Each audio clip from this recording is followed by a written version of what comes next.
Bismillahirrahmanirrahim.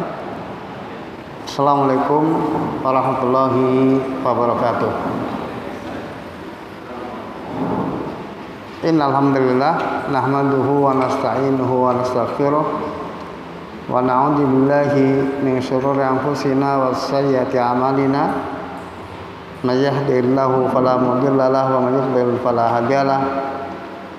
Asyhadu an la ilaha illallah wahdahu la syarika lah wa asyhadu anna Muhammadan abduhu wa rasuluh.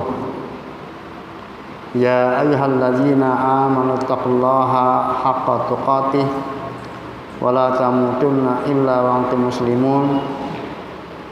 Ya ayyuhan nasu taqu rabbakum alladzi khalaqakum min nafsin wahidah wa khalaqa minha zawjaha wa bassa minhuma rijalan katsiran wa nisaa. Wattaqullaha alladzi tasaaluna bihi wal arham innallaha kana 'alaikum raqiba. Ya ayyuhalladzina amanu taqullaha wa qulu qawlan sadida yuslih lakum a'malakum wa yaghfir lakum dhunubakum wa may yuti'illaha wa rasulahu faqad faza fawzan 'azima. Fa inna asdaqal haditsi kitabullah wa khairal hadyi hadi Muhammadin sallallahu alaihi wasallam wa syarrul umuri muhdatsatuha fa inna kulla muhdatsatin bid'ah wa kulla bid'atin dhalalah wa kulla dhalalatin finnar. Para bapak, para ibu, ikhwah fillah rahimani wa rahmatullah.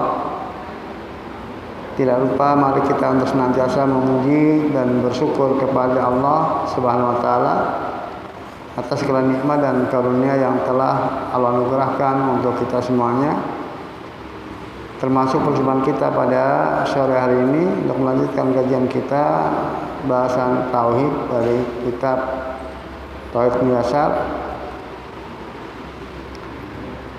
Dan pada sore hari ini saya akan sampaikan bab tentang at-tawassul.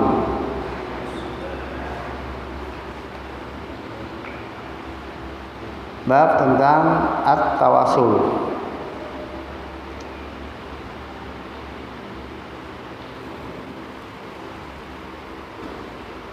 Ya, tawasul sebuah istilah yang tidak asing di telinga kaum muslimin negeri kita.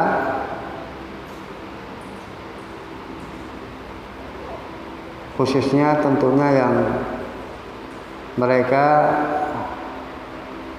hidup di lingkungan yang relatif religius. Adapun orang abangan, ya mungkin mereka tidak familiar dengan istilah tawasul. Tetapi untuk lingkungan yang ada kehidupan religius di dalamnya, kehidupan keagamaan, ada kiai, ada santri, masyarakat yang dekat pesantren. Istilah tawasul bukan istilah yang asing di telinga, hanya saja banyak paham tentang hakikat tawasul yang dibenarkan secara syar'i. Banyak praktek tawasul yang sesungguhnya itu justru bertentangan dengan syariat. Maka bahasan ini sangat penting karena terkadang ketika sebuah istilah yang dikenal secara agama kemudian populer di tengah-tengah masyarakat, maka semua dianggap adalah hal yang baik, sehingga tidak ada kritis lagi terhadap apa yang dinamakan dengan praktek tawasul. Jadi menjadi hal yang lumrah, hal yang biasa, bahkan hal yang terpuji kalau kemudian ada sebagian masyarakat sedang melakukan tawasul. Maka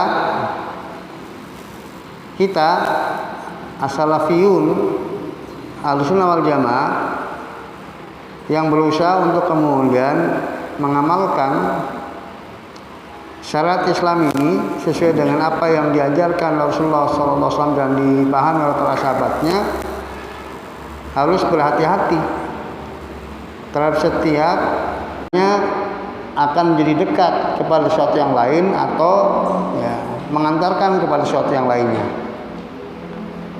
Maka tawasul berarti mencari sesuatu yang bisa membuat lebih dekat, mencari sesuatu yang mengantarkan, bisa menyampaikan kepada apa yang diinginkan, apa yang dimaksud.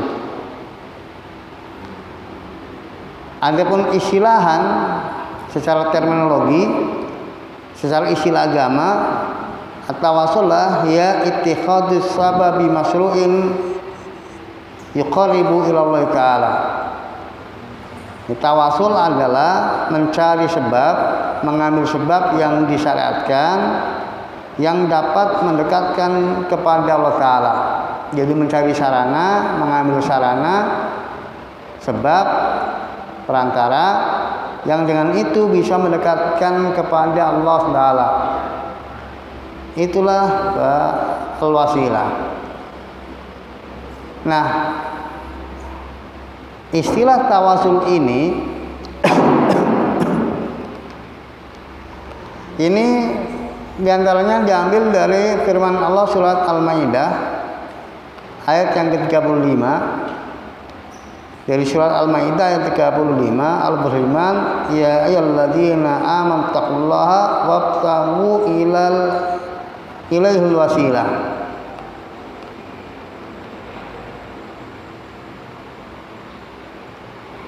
Wajahidu fi sabilihi la'allakum tuflihun. Wahai orang-orang beriman, bertakwalah kepada Allah dan carilah jalan yang mendekatkan diri kepadanya. Carilah wasilah dan berjalanlah kepada jalannya supaya kamu mendapat keberuntungan. Nah, Imam Qatadah rahimahullah beliau mengatakan bahwa yang dimaksud dalam firman Allah fabtaghu ilail wasilah, dan carilah wasilah kepadanya, carilah jalan yang mendekatkan diri kepadanya. Beliau jelaskan yaitu bertakarublah kepada Allah dengan mentaatinya dan melakukan amalan yang dapat mendatangkan keridhaannya. Itu sesungguhnya hakikat dari wasilah, itu mentaati Allah Ta'ala dan melakukan amalan yang dapat mendatangkan keridhaannya.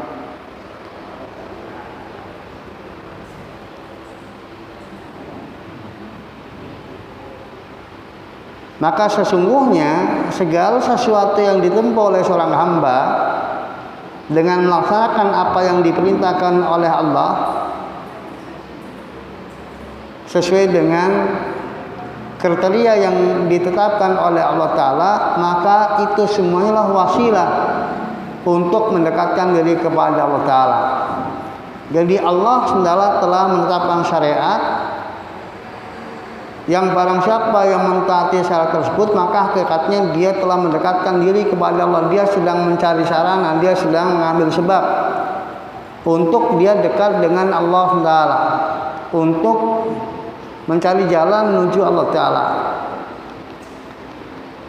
Ya, namun kemudian istilah tawasul ini menjadi sebuah istilah yang lebih spesifik, lebih khusus yang nanti kita akan jelaskan di sini. Ya, maka beliau sampaikan aqsamuhu, pembagian tawasul. Beliau sampaikan al-awal tawasulun masru'un, asani tawasul mamnu'un. Yang pertama adalah tawasul yang masyru', tawasul yang disyariatkan.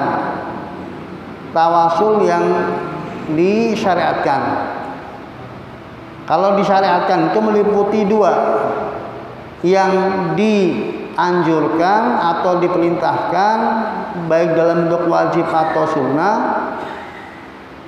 atau yang diperbolehkan. Al-masyru' artinya dia diperbolehkan secara syariat, baik dalam bentuk dianjurkan atau sekedar boleh. Kemudian yang kedua, tawasul mamnu, tawasul yang terlarang. Ya, terlarang ini baik segala yang mamnu itu ada tiga ya. Yang mamnu, yang terlarang ada tiga, yaitu ada yang syirik, ada yang bid'ah, dan ada yang haram. Ini dalam segala hal kalau mamnu. Nah, nanti kita lihat dalam tawasul ini, yang masyhur apa saja, yang disyariatkan apa saja, yang diperbolehkan atau diperintahkan. Belum jelaskan at-tawasul al-masyru'. At-tawasul al-masyru'. Sekarang tawasul yang masyru', tawasul yang disyariatkan. Belum sebutkan ada tiga.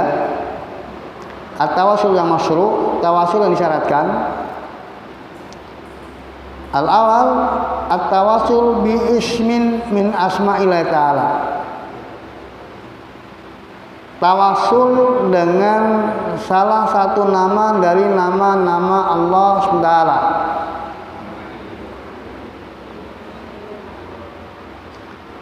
Ya, masuk dalam kategori yang pertama ini adalah tawasul dengan sifat-sifat Allah Ta'ala. Maka pada bentuk yang pertama dari tawasul yang masyru' ada tawasul dengan asma dan sifat Allah SWT. Maksudnya gimana? Untuk tawasul yang masyru' yang pertama ini, jadi tadi saya sudah sampaikan bahwa pada perkembangannya maka istilah tawasul menjadi istilah yang lebih spesifik, lebih khusus, yaitu lebih dimaksudkan bagaimana agar doa itu mustajab, lebih mustajab. Ketika kemudian kita berdoa kepada Allah,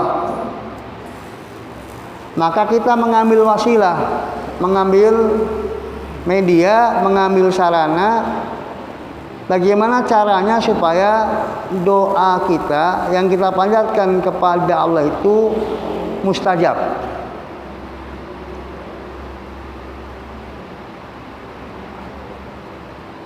Nah, upaya itu disebut dengan tawasul. Nah, salah satu tawasul yang masyhur adalah tawasul dengan asma dan sifat Allah SWT.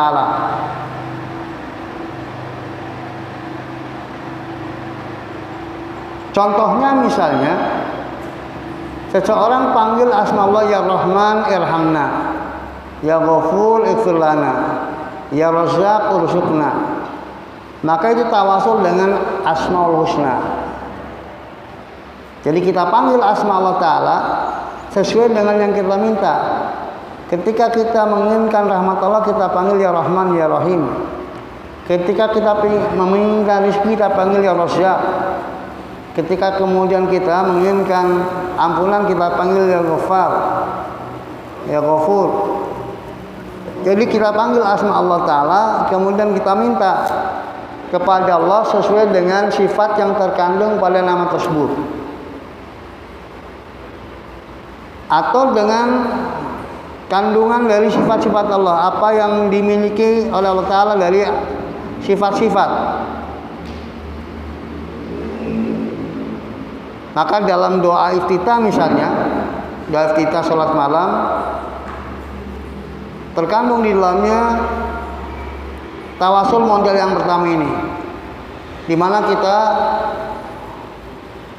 sebut Allah dengan asma dan sifatnya.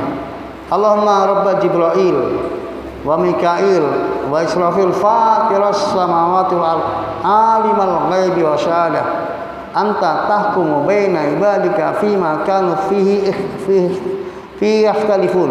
Itu semuanya lah pujian kepada asma dan sifat Allah Ta'ala. Allahumma wa Allah. Allahumma itu sama dengan ya Allah dengan seluruh asmaul husnamu. Mim di sini sebagai iwat dari asmaul husna secara keseluruhan.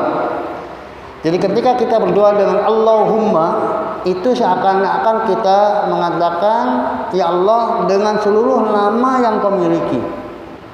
Maka pada kata Allahumma itu sendiri sudah mengandung tawasul dengan asmaul husna, tetapi secara global. Kemudian disebutkan dirinci Rabba Jibril, Rabbnya Jibril yang sebagai penguasa, pemilik, pencipta Jibril, wa Mikail, wa Israfil. Bertawasul dengan rububiyah Allah Ta'ala terhadap 3 malaikat utama. Malaikat yang paling mulia di sisi Allah Ta'ala, Jibril, Mikail, dan Israfil. Berarti di situ bertawasul dengan keagungan Allah Ta'ala, kemahasempurnaan Allah Ta'ala. Kemudian Fatirus samawati wal ardh, yang telah menciptakan langit dan bumi. Ini menyebut Allah Ta'ala, menyanjung Allah Ta'ala dengan kesempurnaan sifatnya. Alimal ghaibi wa syahadah, zat yang maha mengilmui yang gaib maupun yang nampak. Bertawasul dengan sifat ilmu Allah Ta'ala. Tadi dengan rububiyah Allah Ta'ala, sekarang dengan ilmu Allah Ta'ala. Anta tahkumu baina ibadika fima kanu yakhtalifun. Engkaulah yang memutuskan segala urusan hamba dari apa yang mereka perselisihkan. Ini bertawasul dengan sifat hukum Allah Ta'ala. Sebagai pemilik hukum secara mutlak hanya Allah Ta'ala. Nah, setelah disanjung dan dipuji-puji Allah Ta'ala dengan kesempurnaan sifat-sifatnya tersebut, baru kemudian meminta ihdini limakhtulifa fihi minal haqqi biiznik. Berilah petunjuk kepada kami, kepadaku dari apa yang mereka perselisihkan yang benar dengan idzinmu. Kemudian ditutup lagi dengan pujian untuk Allah. Innaka tahdi man tasya'u bi ghairi innaka tahdi man tasya'u.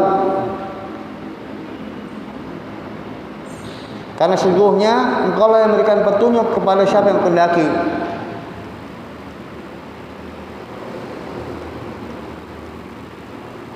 Lima ikhtalafu fil haqqi bi'idnik. Karena engkau lah yang memberikan petunjuk kepada siapa yang engkau kehendaki dari apa yang mereka perselisihkan dengan izinmu. Innaka tahdi man tasya'u ila siratal mustaqim. Karena engkau lah yang memberikan petunjuk kepada jalan yang lurus. Jadi dibuka dengan pujian-pujian untuk Allah Ta'ala, lalu diselingi dengan permohonan, baru kemudian dia meminta, kemudian ditutup lagi dengan pujian Allah Ta'ala. Inilah maksud dari tawasul bi ismin min asma'illahi ta'ala. Atau yang lebih luas lagi adalah tawasul dengan asma dan sifat Allah Ta'ala. Itu tawasul yang pertama.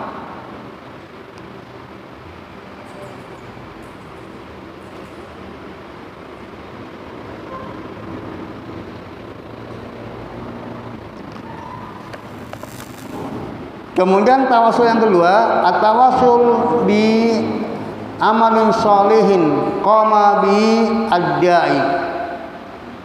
Tawasul yang kedua yaitu dari tawasul yang disyaratkan adalah tawasul dengan amal soleh yang dilakukan oleh yang berdoa. Tawasul dengan amal soleh yang merupakan amal soleh dia yang berdoa. Jadi kita sebutkan amal soleh yang kita lakukan sebelum kita berdoa kepada Allah Ta'ala. Ya, dengan harapan kita tunjukkan kepada Allah Ta'ala bahwa dengan apa yang sudah kita perbuat dari amal soleh sebagai bentuk pengabdian kepada Allah Ta'ala, sehingga kita menjadi bagian hamba yang layak untuk diberi oleh Allah Ta'ala. Karena Allah Ta'ala telah berjanji untuk kemudian menolong hamba-hambanya yang beribadah kepadanya, yang mendekatkan diri kepadanya, yang beriman kepadanya, yang mentauhidkannya. Maka kita tunjukkan, kita sebutkan sebagian amal soleh yang kita lakukan yang diharapkan itu adalah ikhlas karena Allah Ta'ala, lalu kemudian kita memohon kepada Allah Ta'ala. Ya, untuk tawasul dengan amal soleh yang sangat terkenal, yang sering diceritakan oleh para ulama ketika menyebutkan tawasul dengan amal soleh tentang kisah 3 orang yang terperangkap di dalam gua.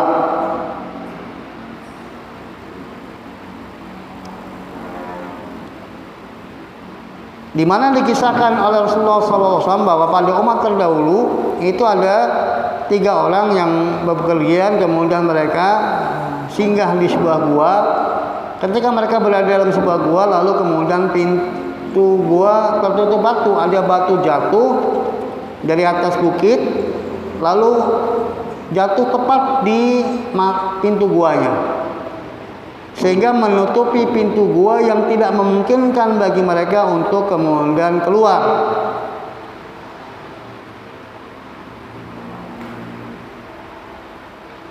Ya, posisi mereka tidak mungkin meminta tolong kepada orang lain. Tidak ada orang yang tahu bahwa di dalamnya ada orang yang terperangkap. Tidak ada orang yang seliwar-seliwar yang bisa kemudian dipanggil, dimintai tolong. Maka tidak ada jalan lain bagi mereka ya kecuali hanya kepada Allah Ta'ala semata. Maka kemudian di antara mereka ada yang mengusulkan untuk bertawasul kepada Allah dengan amal solehnya. Artinya minta kepada Allah dengan menyebutkan amal soleh yang dikerjakan, yang menurutnya itu yang terbaik yang pernah mereka lakukan. Maka kemudian masing-masing berdoa kepada Allah SWT dengan amal soleh yang pernah mereka kerjakan.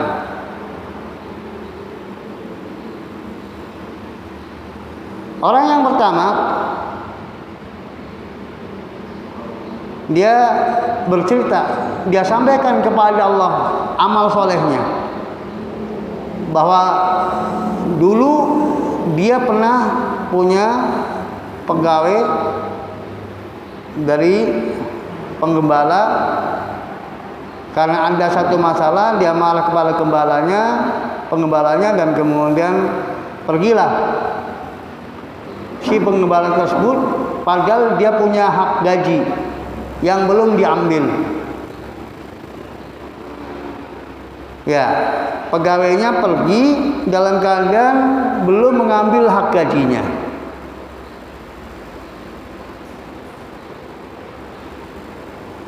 Nah, hak gajinya itu diwujudkan oleh majikannya, sebuah kambing.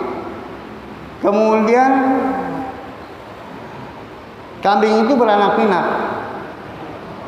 Nah, setelah waktu yang lama, maka pegawai ini datang menagih gajinya kepada majikannya, yaitu kepada orang yang sedang berdoa ini, yang kena terangkap dalam gua ini.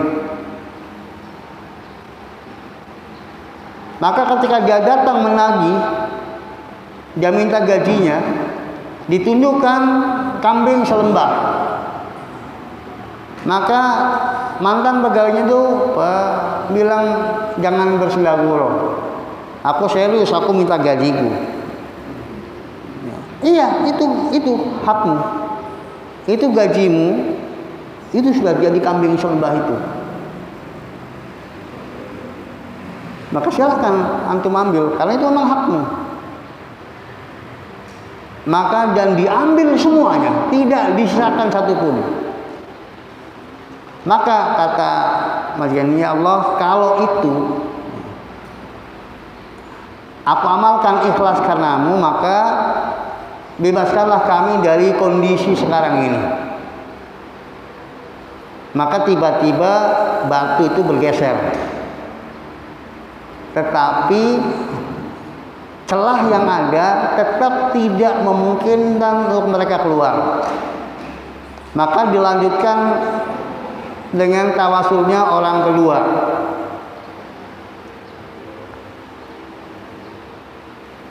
Orang yang kedua, dia berdoa kepada Allah dengan menceritakan amal solehnya kepada Allah Ta'ala, bahwa ya dia punya orang tua yang sudah tua, kemudian biasa dia mencarikan minum susu untuk kedua orang tuanya. Nah, suatu saat dia pulang dari mencari minum susu, merah susu kambing, pulang orang tuanya dapati sudah tidur, dan dia nggak berani membangunkan, khawatir mengganggu. Maka kemudian dia pegang terus itu minum susu untuk orang tuanya, sementara anaknya merengek-rengek minta dan tidak diberikan karena itu untuk orang tuanya. Anaknya nggak berhak untuk mendapatkannya. Ini dia cari untuk orang tuanya, nggak dikasih anaknya. Ditunggu terus sampai bangunnya orang tuanya. Setelah bangun orang tuanya, baru kemudian susu itu diberikan untuk orang tuanya. Maka dia sampaikan kepada Allah, ya Allah, kalau kemudian apa yang aku lakukan ikhlas karenamu, ya, demi berbakti kepada orang tua, demi tidak menyakiti orang tua dan membuat gembira orang tua, ya, jadi amal yang saya lakukan itu ikhlas karenamu, maka ya, selamatkanlah, bebaskanlah kami dari kondisi yang sekarang kami sedang alami. Maka batu itu pun bergeser, tapi tetap celah yang ada itu belum cukup untuk membuat mereka bisa. Maka kemudian orang yang ketiga, dia berdoa kepada Allah, dan di dalam doanya dia ceritakan amal solehnya, bahwa dia punya sepupu yang sangat dia cintai, tapi cintanya bertepuk sebelah tangan. Ya, wanita yang sepupunya itu enggak mencintainya, maka enggak mau. Nah, kemudian suatu saat sepupunya punya masalah terkait dengan kebutuhan biaya untuk orang tuanya, dan ya datanglah laki-laki ini yang sekarang sedang berada dalam gua itu sebagai apa? Pahlawan, dengan membawa ya segepok uang untuk tadi kepentingan orang tua si wanita ini. Ya, tetapi dengan catatan dia akan diberikan semuanya, dengan catatan ya mau berzina dengannya. Maka dalam kondisi yang memang itu sangat dibutuhkan, wanita itu akhirnya kemudian menerima. Tetapi ya terlepas apakah kemudian ya, dengan penuh keterpaksaan tentunya menerimanya atau sebagai siasat, yang jelas ketika kemudian orang yang ada dalam gua ini sudah kondisinya sudah kekuasaan sepenuhnya ada di dia, kemudian dia mau menunaikan hajat zinanya, maka wanita tersebut mengatakan ittaqillah, bertakwalah kamu kepada Allah. Tidak selayaknya untuk kemudian merobek cincin yang kemudian tanpa hak, dengan sesuatu yang tidak diperbolehkan oleh Allah Ta'ala. Maka seketika itu pula laki-laki ini kemudian meninggalkan wanita tersebut dan uang segepoknya tadi. Jadi dia tinggalkan karena Allah Ta'ala, karena takut kepada Allah Ta'ala atas tindakan yang haram yang bukan menjadi haknya. Lalu kemudian dia sampaikan kepada Allah, ya Allah, kalau kemudian apa yang aku lakukan lu ikhlas karenamu, maka bebaskanlah kami dari yang kami sekarang berada di dalamnya. Maka batu itu pun bergeser dan kemudian mereka bisa keluar darinya. Itulah kekuatan tawasul dalam doa dengan amal soleh. Dan di dalam Al-Quran itu banyak contoh-contoh dari bentuk tawasul dengan amal soleh.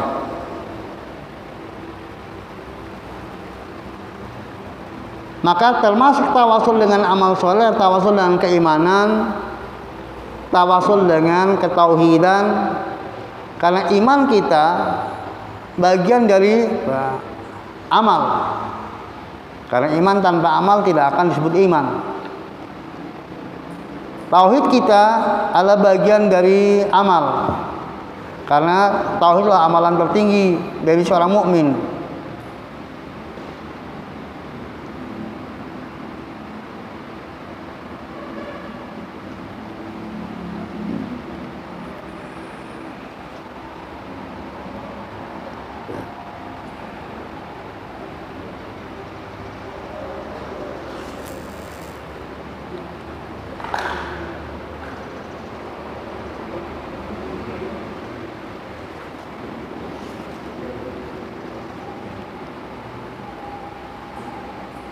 Ya, misalnya dalam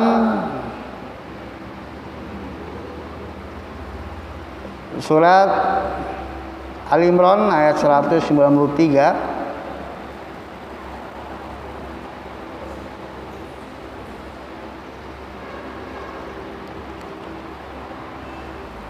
dalam firman Allah Ta'ala tentang doanya hamba-hamba yang beriman, Rabbana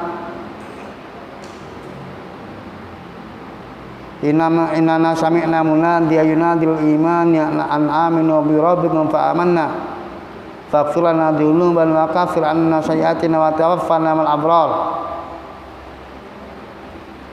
Ya, wahai Rabb kami, sesungguhnya kami telah mendengar panggilan yang memanggil untuk supaya beriman.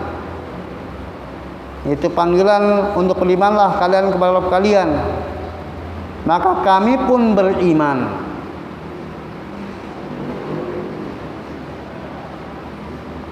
Maka oleh karena itu wahai Rabb kami, ampunilah kami dosa-dosa kami dan hapuskanlah dari kami kejelekan-kejelekan kami.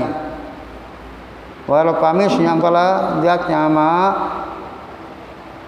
Pengampun.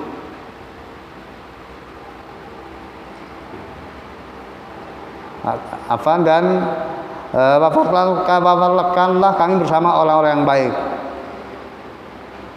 Ya, di sini hamba ini berdoa kepada Allah Ta'ala dengan menyatakan ada panggilan untuk beriman, maka kami pun beriman. Maka jadikanlah iman kami ini menjadi sebab untuk kemudian kami mendapatkan ampunan. Jadi doanya adalah ampunilah kami dan hapuskanlah kejelekan-kejelekan kami. Setelah menyebutkan amalnya itu memenuhi panggilan untuk beriman, maka beriman.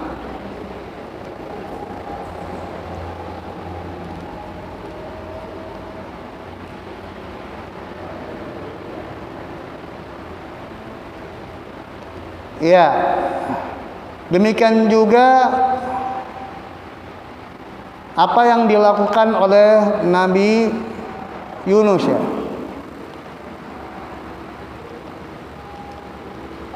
Ketika beliau dimakan paus, maka beliau berdoa kepada Allah Ta'ala dalam kegelapan perut paus, Allah ilaha illa anta subhanaka inni kuntu minadz dzalimin. Tidak ada sembahan yang berhak disembah kecuali Aku, Maha suci Engkau. Sungguh aku adalah termasuk orang yang berbuat zalim. Maka fastajaba lahu wa najaynahu minal ghammi wa dzalika najzil mu'minin.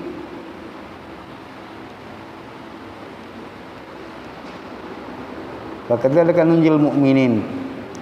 Ya, maka Allah kabulkan untuknya dan kami selamatkan dia dari kondisi kesulitan, dari kesusahan, dan demikianlah kami menyelamatkan orang-orang yang beriman.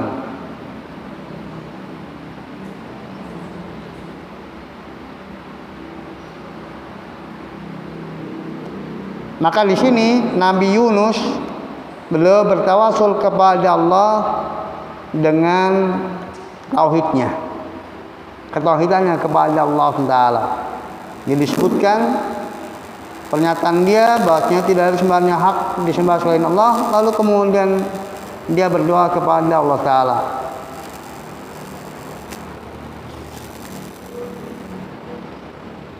Itu tawasul dengan amal soleh.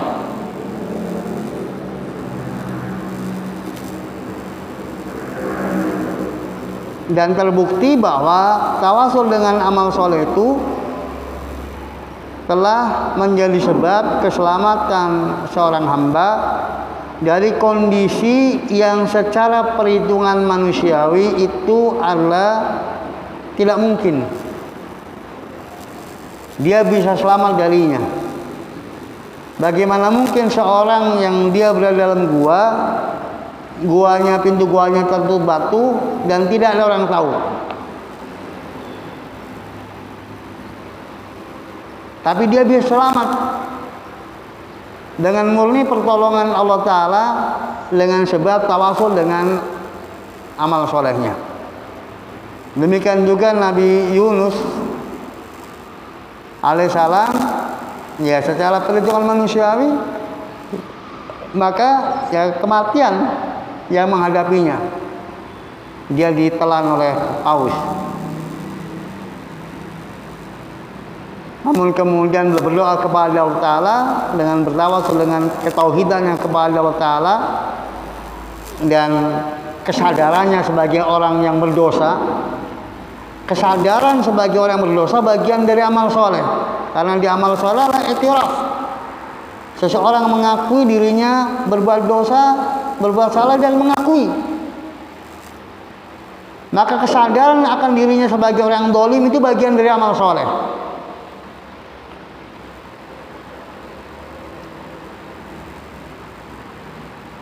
Dan kemudian Allah selamatkan beliau dari kesulitan atau masalah yang sedang dihadapinya, itu ditelan paus.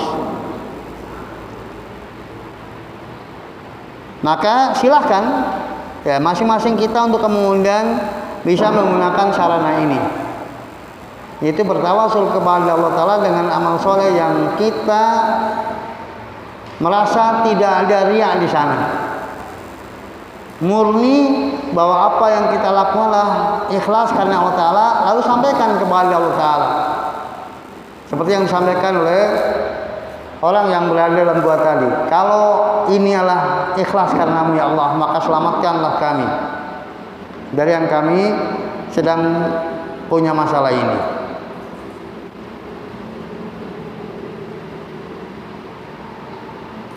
Maka di antara solusi orang yang punya masalah itu kan istighfar ya. Istighfar itu kan pengakuan dosa. Dan istighfar itu bagian dari amal soleh. Orang punya masalah lalu istighfar kepada Ta'ala. Dengan banyak istighfar dan dia meminta kepada Ta'ala tentang apa yang dia inginkan, kebebasan dari masalah yang sedang dihadapi. Dan itu banyak dilakukan salafus saleh. Maka di antara solusi orang yang punya masalah itu kan istighfar ya. Istighfar itu kan pengakuan dosa. Dan istighfar itu bagian dari amal soleh. Orang punya masalah lalu istighfar kepada Ta'ala. Dengan banyak istighfar dan dia meminta kepada Ta'ala tentang apa yang dia inginkan, kebebasan dari masalah yang sedang dihadapi. untuk beristighfar kepada Allah Ta'ala sebagai media tawasul untuk menyelesaikan permasalahan yang kita hadapi. Dan istighfar adalah bagian dari amal soleh. Itu yang kedua. Tawasul yang masruh yaitu tawasul dengan amal soleh. Setelah yang pertama tadi adalah tawasul dengan asma wa sifat. Kemudian yang ketiga adalah tawasul dengan doa. Belum sampaikan at-tawasul bi du'ai rajulin sholihin hayyin. Bertawasul dengan doa orang soleh yang hidup.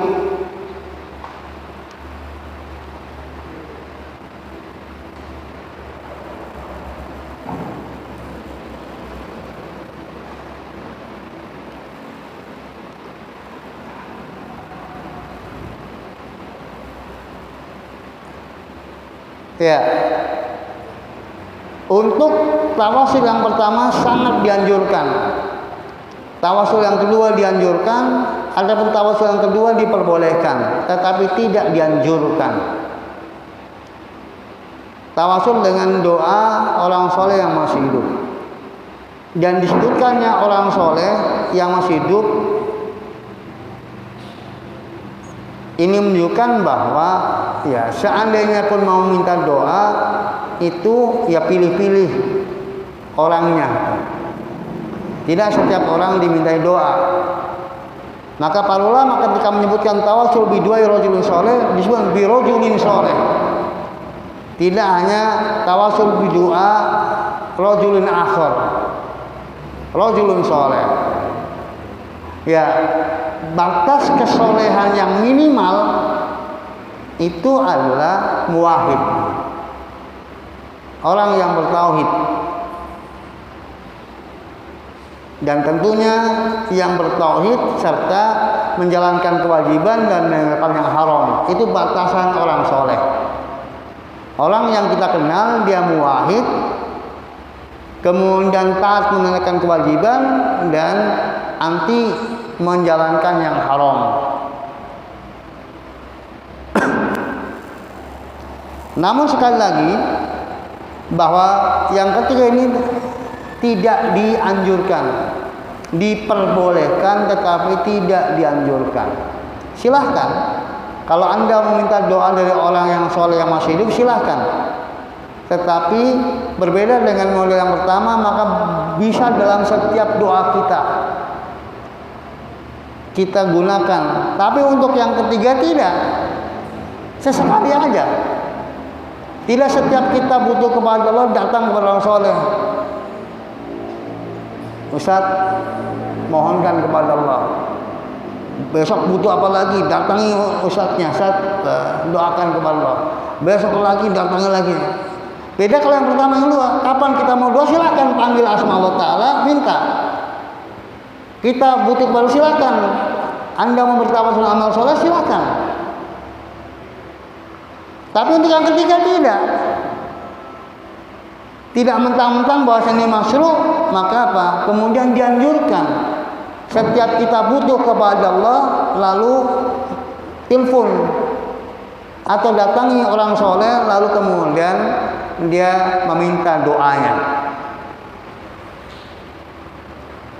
Maka tawasul dengan doa orang yang soleh itu hanya dilakukan sesekali oleh sebagian para sahabat Nabi, dan demikian juga oleh salafus saleh berikutnya. Bukan merupakan sesuatu yang rutinitas mereka. Itu perlu diperhatikan.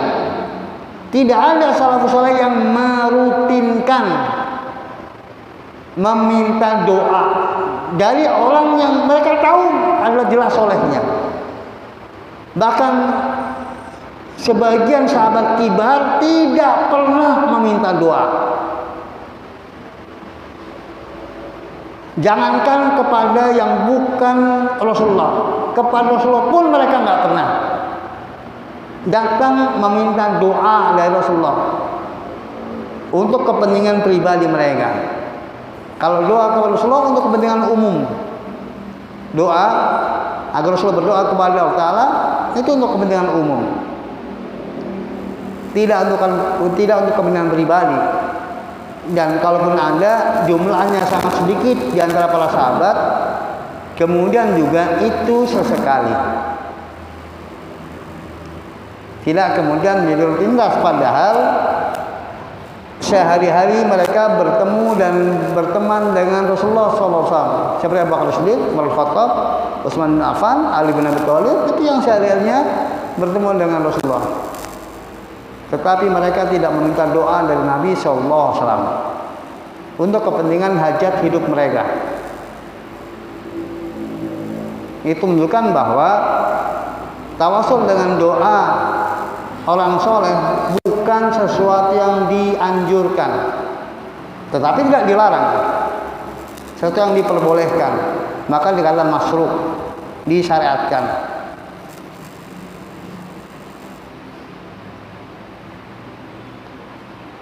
Seperti pernah Arab Badui datang ke Nabi di waktu khutbah Jumat untuk berdoa kepada Nabi, minta hujan kepada Allah Ta'ala. Lalu Nabi berdoa, maka selama sepekan hujan terus sampai kebanjiran mereka. Pekan berikutnya, Jumat berikutnya datang Nabi dan meminta agar hujannya jangan terus menimpa. Akhirnya betul dulu kekeringan, tapi sekarang kebanjiran, jadi sama aja. Maka minta kepada Nabi agar berdoa kepada Allah agar hujannya. Maka Nabi pun berdoa agar hujan turun, tetapi tidak menimpa mereka, airnya nyampe tapi tidak kemudian membawa kehancuran bagi mereka. Badui, ingat, dan Badui bukan kalangan yang terpelajar. Kemudian dua tentang Ukasha bin Mihsan. Dan kita kenal beliau karena kisah ini. Ya, secara umum kita nggak kenal tentang Ukasha bin Mihsan, ya, kecuali karena kisah ini. Yaitu ketika Nabi menceritakan tentang 70.000 dari umat ini akan masuk surga tanpa hisab dan tanpa azab. Lalu kemudian beliau meminta kepada Rasulullah untuk didoakan kepada Allah agar bagian dari mereka. Dan Nabi tegaskan bahwa Ukasha bagian dari mereka. Kemudian wanita yang punya penyakit ayan datang kepada Nabi untuk berdoa kepada Allah untuk kesembuhan ayannya. Nabi berikan tawaran untuk bersabar atau doakan. Kalau Anda bersabar, surga. Jadi nggak usah minta sembuh. Sabar dengan penyakit ayan yang Anda derita, Anda bisa sabar, surga. Maka karena sudah ada sabda demikian, dia memilih jaminan surga daripada sembuh. Maka dia nggak jadi minta didoakan untuk sembuh. Karena jelas, mending ayan seumur hidup dari surganya jelas daripada sembuh surganya belum jelas. Inilah salafus saleh. Ya. Cuma itu kan langsung dari Nabi. Kalau Anda bersabar, artinya nggak minta ayannya sembuh, maka surga. Nabi nggak mungkin berdusta. Berarti itu wahyu dari Allah Ta'ala. Bamaya tiba hawa. Maka dia memilih bersabar. Nggak jadi. Walaupun seandainya belum tetap minta ke Nabi untuk berdoa kepada Allah, insya Allah di ayatnya. Cuma ada satu masalah. Yang ini masalah syar'i. Dan masalahnya untuk umum, tidak hanya untuk dia. Itu kalau dia kambuh, maka sangat besar kemungkinan auratnya kelihatan. Nah, itu yang menjadi beban pikirannya. Jadi dia nggak, walaupun ayan terlihat auratnya, nggak dosa dia, karena nggak sadar. Tetapi dia sangat tidak ingin auratnya kelihatan, walaupun tanpa sengaja oleh dia. Kalau sekarang mah orang sengaja memperlihatkannya. Itu dia tahu persis kalau dia lagi ayan, ya dia tahu orang ajan itu lah nggak terkontrol, maka sangat besar kemungkinannya auratnya kelihatan. Maka dia minta ke Nabi, dia tidak jadi minta disembuhkan dari ayannya kepada Allah Ta'ala, tapi minta doakan kepada Allah kalau lagi kamu nggak tersingkap auratnya, itu aja.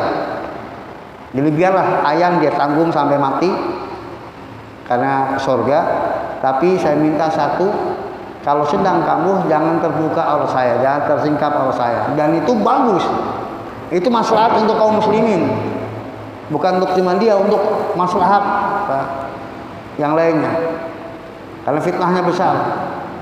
Maka didoakan oleh Nabi untuk yang itu. Adapun kesembuhan ayahnya nggak didoakan oleh Nabi SAW, karena dia memilih sabar. Nah, itu yang ketiga. Yang keempat, dipersesuaikan hadisnya, taruh ini hadis Dorir, yaitu seorang sahabat yang buta matanya. Dia datang kepada Nabi minta agar didoakan kepada Allah agar disembuhkan dari kebutaannya. Maka Nabi meminta dia juga untuk berdoa kepada Allah Ta'ala, sama-sama berdoa kepada Allah Ta'ala, dan dengan sebab itu kemudian sembuh.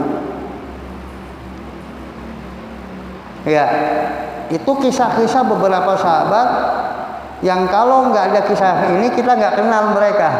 Jadi kita kenalnya adalah tadi, bahkan sebagiannya kita tetap nggak kenal namanya. Ya, wanita ajan siapa namanya wallahu alam, si buta yang tadi namanya siapa juga wallahu alam, si badui siapa namanya juga wallahu alam namanya. Ya, kita ada orang badui datang, ada wanita datang, ada orang datang. Ya, paling Ubadah bin Mihsan sebutkan, faqama Ubadah bin Mihsan, maka berdirilah Ubadah bin Mihsan, faqala Rasulullah sallallahu alaihi wasallam. Lalu dia bilang, ya Rasulullah, doakan kepada Allah agar aku menjadi bagian dari mereka. Maka kita kenal nama, ada sahabat namanya Ubadah bin Mihsan. Yang sahabat-sahabat yang tadi, ya secara umum kita nggak kenal siapa namanya.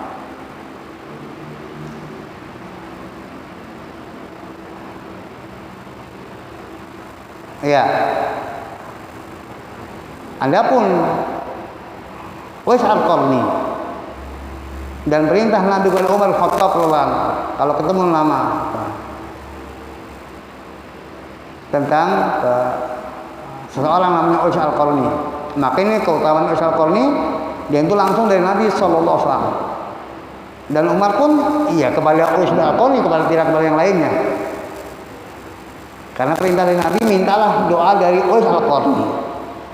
Ya, padahal banyak orang yang lebih soleh dari kalangan para sahabat. Semasa Umar jelas lebih soleh, tingkatannya sahabat, tidak mungkin Uwais Al-Qarni melampaui tingkatan sahabat. Tapi karena Nabi menyebutkan minta dari Uwais Al-Qarni, maka Umar melaksanakan ketaatan apa yang diperintahkan oleh Nabi untuk meminta doa dari Uwais Al-Qarni dan tidak kepada yang lainnya. Kemudian tawasulnya Umar bin Khattab kepada Abbas bin Abi Thalib, yaitu untuk kemaslahatan umum tentang hujan.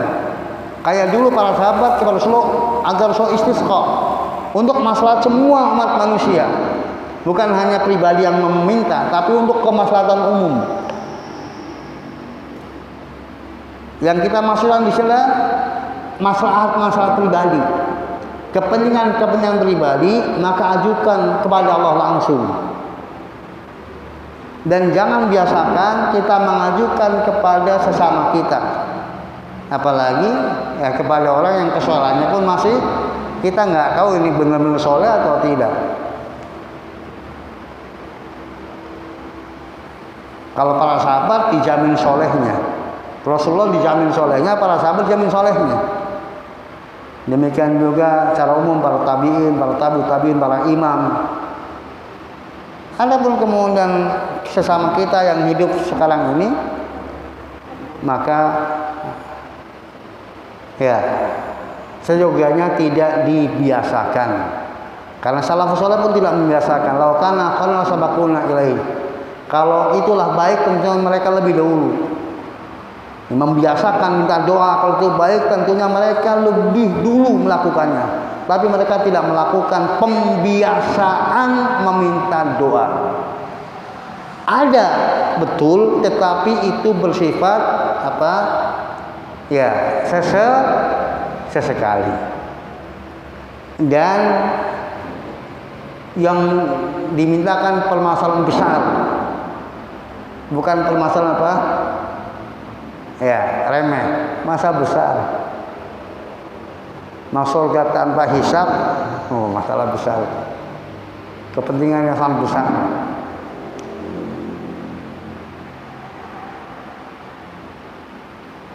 Buta bisa melihat lagi, wah itu besar banget. Itu masalah dunia tapi besar manfaatnya, bisa melihat.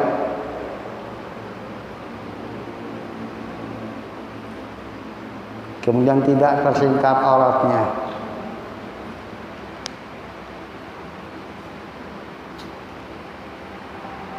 Karena ada sisi negatifnya. Ketika kita meminta kepada orang lain, nanti ada ketergantungan. Dan kita secara tidak langsung telah mendudukkan diri kita rendah di hadapan orang lain. Menghinakan diri di hadapan pihak yang dimintai.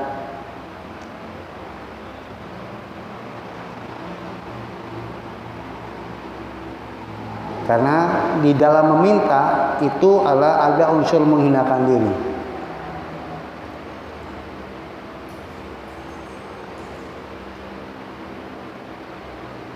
Ya, beberapa pekan ini kan di kalangan kita juga sedang heboh ya. Tentang apa?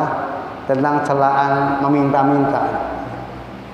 Termasuk segala bentuk permohonan donasi gitu. Yang juga ya cukup meramaikan dunia grup-grup WA yang ada atau Facebook di kalangan kita antara pro kontra. Kalau kita ambil dari sisi substansi, banyaknya pelanggaran yang terjadi dan kemudian kesan menghinakan dirinya itu bukan berarti mutlak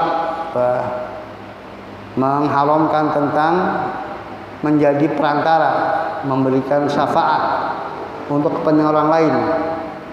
Tetapi ketika banyaknya terjadi penyimpangan di dalamnya dan sudah sampai kadar menghinakan diri, tidak ada kewaroan, tidak ada rasa malu, itu yang kita ambil sisi positifnya.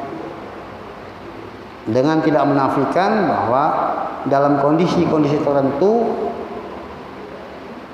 dalam batas-batas tertentu, maka menjadi syafi, menjadi perantara bagi maslahat orang lain sehingga kemudian kita merelakan diri untuk meminta, maka itu terkadang terpuji. Man yasha syafa'atan hasanatan, siapa yang memberikan syafaat dalam hal yang baik, maka dia mendapatkan bagian pahala. Namun permasalahannya ketika sudah terjadi pergeseran yang sampai kemudian banyak yang lebih kemudian menonjolkan untuk kepentingan kelompoknya tertentu, sehingga nggak cukup orang lain yang melakukannya, tetap harus kelompoknya. Hingga kalau kelompoknya nggak melakukan tidak dianggap eksis karena nggak melakukan tadi. Dan terkadang dari donasi yang didapatkan untuk pengeluaran proses eksekusinya jauh lebih besar biayanya dibandingkan dana yang diberikan. Itu kan sangat tidak sekali. Pengumpulan donasi untuk sebuah bencana dapat dari dana yang ada untuk proses pengiriman itu biayanya melebihi apa? Ya, 50% dari donasi yang didapatkan. Akhirnya donasinya bukan untuk bencana, kan untuk tadi transportasi, untuk kemudian untuk akomodasi, untuk ya. Dan sudah hal yang biasa. bahwa kemudian berdampak tentunya menu makannya berbeda sama menu makan di rumah. Padahal itu menu makan dari uang apa? Hasil donasi, dia biasa makan di rumah biasa saja. Ya, sederhana begitu makan pakai uang donasi apa menunya mewah. Itu artinya keprihatinan yang ya saya sangat memaklumi ketika beliau kemudian mengkritisi keras pelaku bulan-bulan lah orang tua yang sudah banyak makan asam garam dalam perjuangan dakwah ini. Jadi kita melihat Kusnudon kasih sayang kepada murid-muridnya, kepada generasi penerusnya. Jangan sampai kemudian sum'ah dakwah itu kehormatan dan maluah dakwah itu menjadi tercoreng gara-gara ulah dari ini. Itu yang pesan yang kita baca, yang kita cermati dari apa yang beliau sampaikan. Ya, itu tawasul yang masyru', ada 3 ya, dengan asma dan sifat Allah Ta'ala, dengan amal soleh, kemudian dengan doa orang soleh. Kemudian yang ketiga at-tawasul al-mamnu. Jadi bentuk yang kedua dari tawasul at-tawasul al-mamnu, tawasul yang mamnu, tawasul yang terlarang.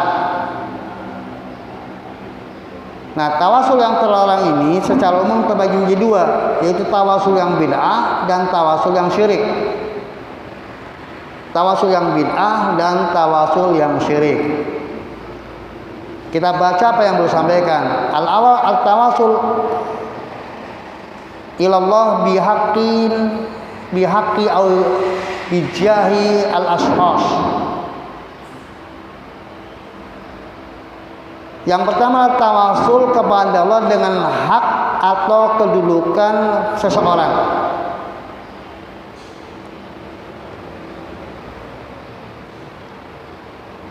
Contohnya begini. Kalau dalam bahasa Arabnya Allahumma bihaqqi fulan.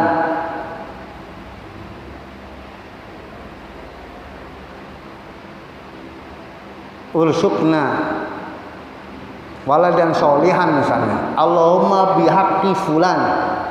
Ya Allah dengan haknya si fulan. Si fulan itu mungkin hak Rasul, hak Abdul Qadir Jalani, hak as-sahabah, al-jamain, pokoknya hak si fulan, hak seseorang tertentu. Dia meminta kepada Allah dengan menyebut haknya si fulan. Ya. Atau bijahi fulan. Ja itu lebih sering diterjemahkan dengan kedudukan. Ya Allah, aku meminta dengan kedudukan si fulan. Allahumma bijahi Abdul Qadir Jalani, Allahumma bijahi Muhammadin sallallahu alaihi wasallam dan sejenisnya. Yang ja dalam istilah mereka, dalam istilah ahlul bid'ah, jah itu adalah sebuah kedudukan, yaitu apabila dia meminta kepada Allah maka tidak akan ditolak. Jah itu adalah sebuah kedudukan yang dimiliki seseorang, yaitu berupa apabila dia meminta kepada Allah maka pasti dikabulkan. Nah, kemudian kita meminta Allahumma bijahi fulan.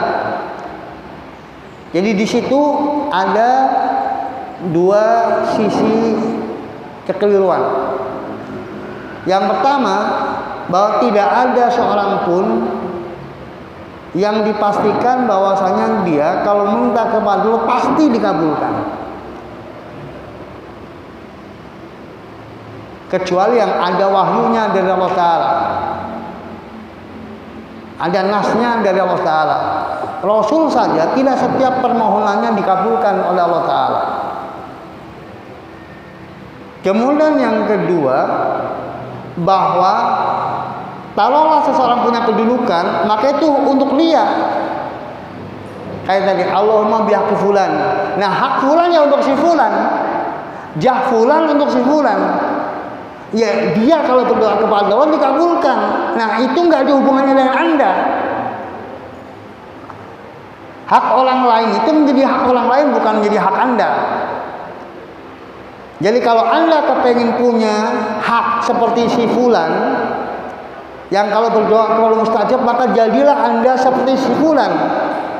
Bukan digunakan untuk berdoa kepada Allah, ya Allah, aku mohon kepadamu dengan hak si fulan.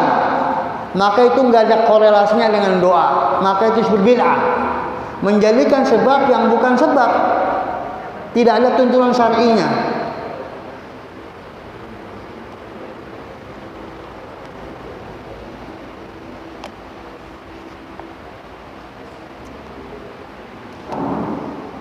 Itu model yang pertama, yang bid'ah.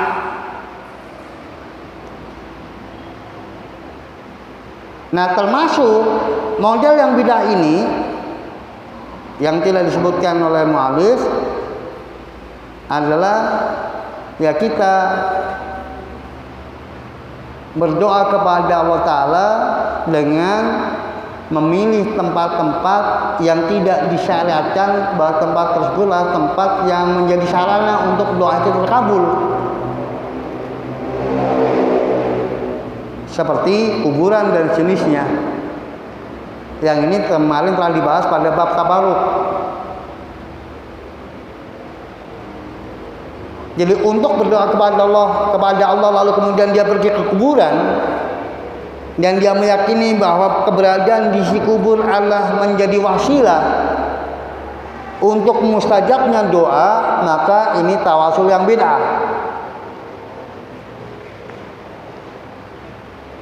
Jadi misalnya Allahumma, ya Allah, dengan keberadaanku di sisi kuburan wali fulan, maka aku mohon kepadamu misalnya. Nah, ini bid'ah.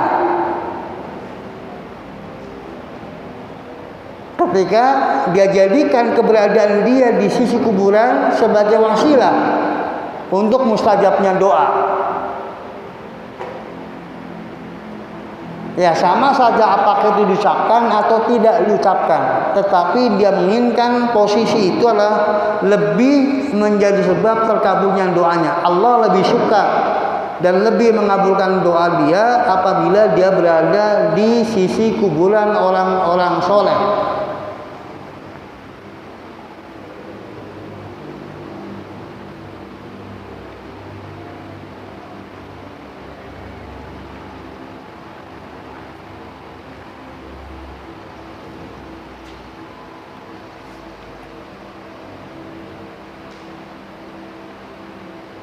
Kemudian yang kedua, doa wal nadar lil auliya was solihin. Berdoa dan bernadar untuk para wali dan orang-orang soleh. Ini yang bentuknya syirik.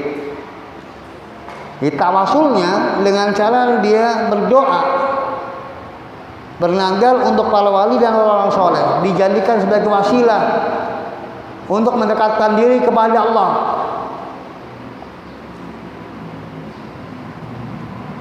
Jadi dia minta doa kepada orang yang sudah mati untuk menyampaikan kepada Allah, atau dia bernadar untuk orang yang sudah mati untuk mendekatkan dirinya kepada Allah. Maka ini tawasul yang syirik, mamnu dan hukumnya syirik akbar.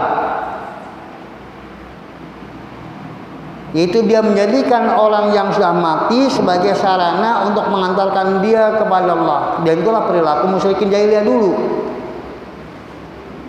Ma na'budum illa liqarribuna ila zulfa. Tidaklah kami beribadah kepada mereka kecuali untuk mendekatkan diri kami kepada Allah dengan sedekat-dekatnya.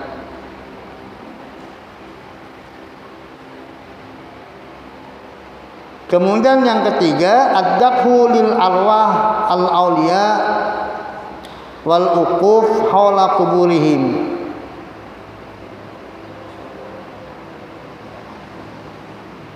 Menyembelih untuk ruh-ruh para wali dan itikaf di sekeliling kuburan orang-orang soleh.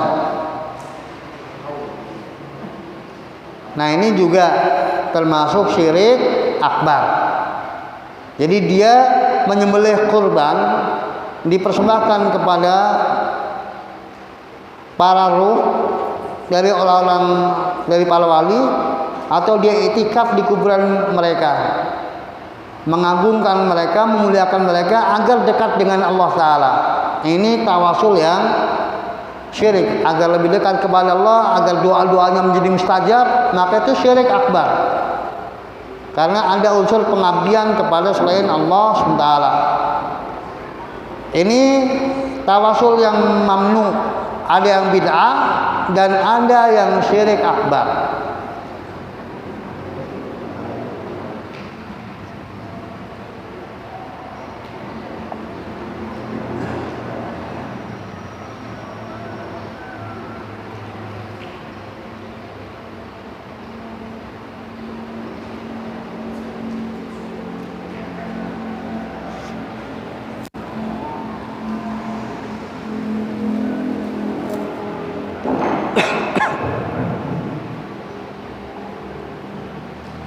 Nah, demikianlah ikhwafin rahimani wa rahmatullah bahasan kita pada sore hari ini.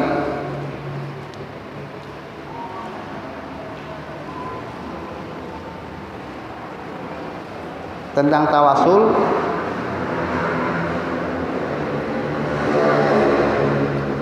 Dan semoga Allah Ta'ala menyelamatkan kita dari tawasul yang bid'ah dan syirik, dan membimbing kita semuanya apabila bertawasul dengan tawasul yang masyruh, yang dianjurkan. Dan saya ingatkan bahwa sesungguhnya kita telah mempraktekkan setiap harinya tawasul yang masyruh, khususnya tawasul nomor 2 dan nomor 1 dan nomor 2. Itu tawasul dengan asma wa sifat dan tawasul dengan amal soleh. Itu pada sebelum kita berdoa ihdinas siratal mustaqim. Maka sebelum kita berdoa ihdinas siratal mustaqim, berilah petunjuk kepada kami jalan yang lurus, sebelumnya kita telah bertawasul dulu dengan asma wa sifat. Alhamdulillahirabbil alamin, Ar-Rahmanir Rahim, Malik Yaumiddin. Itu tawasul dengan asma wa sifat, sanjungan-sanjungan untuk Allah Ta'ala sebelum kita berdoa. Kemudian tawasul dengan amal soleh, iyyaka na'budu wa iyyaka nasta'in. Ini tawasul dengan amal soleh. Nah, setelah kita bertawasul dengan asma wa sifat dan amal soleh, baru berdoa kepada Allah, ihdinas siratal mustaqim, siratal ladzina an'amta 'alaihim ghairil maghdubi 'alaihim waladdallin. Ya, itulah contoh konkret tawasul dengan asma wa sifat dan dengan amal soleh yang setiap hari kita lakukan untuk sebuah permohonan yang paling dibutuhkan, yaitu hidayah ke jalan yang lurus. Maka Allah sudah ajarkan untuk kepentingan yang tidak ada lebih penting darinya, yaitu hidayah ke jalan yang lurus. Itu Allah ajarkan lengkap dengan tawasulnya. Tawasul yang masyru', yang terbaik, yaitu dengan amal soleh, dengan asma wa sifat, dan dengan amal soleh. Maka hendaknya demikianlah ketika kita berdoa kepada Allah Ta'ala, maka bertawasullah dengan asma sifat atau dengan amal soleh. Karena itulah yang dianjurkan, yang sangat ditekankan, yang dicontohkan di dalam surat Al-Fatihah, yang merupakan surat yang teragung dalam kitab Allah SWT. Kemudian yang terakhir, ya, kita mulai ini maghrib ini memasuki di bulan Ramadan, maka jadikanlah kesempatan bulan Ramadan ini untuk meraih ampunan Allah Ta'ala, sehingga kita keluar dari bulan Ramadan diampuni seluruh dosa kita dengan sebab taubat yang kita panjatkan kepada Allah dengan sebab puasa kita, dengan sebab sholat malam kita, dan dengan sebab sholat di Lailatul Qadar. Man shoma Ramadhana imanan wa ihtisaban ghufira lahu ma taqaddama min dhanbihi. Man qama Ramadhana imanan wa ihtisaban ghufira lahu ma taqaddama min dhanbihi. Man qama Lailatul Qadar ghufira lahu ma taqaddama min dhanbihi. Siapa yang puasa di Ramadan dan iman dan mengharap pahala, maka diampuni dosa-dosa yang telah lalu. Siapa yang menegakkan malam Ramadan, maka dia diampuni dosa yang telah lalu. Dan siapa yang menegakkan malam Lailatul Qadar, maka diampuni dosa-dosa iman, kali iman dan mengharap pahala, maka diampuni dosa-dosa yang telah lalu. Maka jangan sampai kemudian perjumpaan kita dengan Ramadan kemudian tidak menghasilkan nafsu surga. Jadi kita upayakan perjumpaan kita dengan Ramadan alam menjadi jembatan emas untuk kemudian surga. Karena bagi muslimin atau Ramadan faqal jaminhu wa lam yadkhulul jannah. Celaka seorang hamba yang berjumpa dengan Ramadan lalu dia keluar darinya dan tidak masuk surga. Nah demikian ikhwafidin rahimani wa rahimakumullah, mudah-mudahan bermanfaat bagi kita semuanya. Sebelum saya tutup, barangkali ada pertanyaan maka dipersilahkan. Ya, silakan.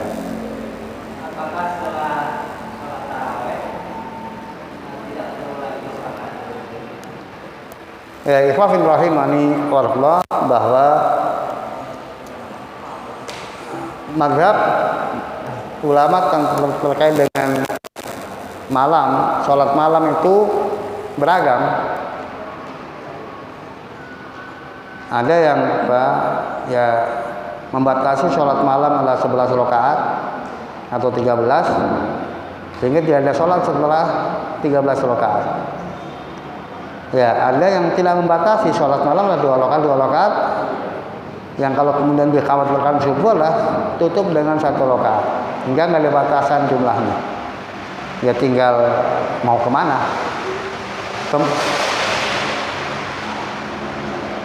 Kemuyulan kita. Kalau kemudian kita muyul kepada pendapat yang tidak ada batasan, ya silakan aja sholat setelah tarawih.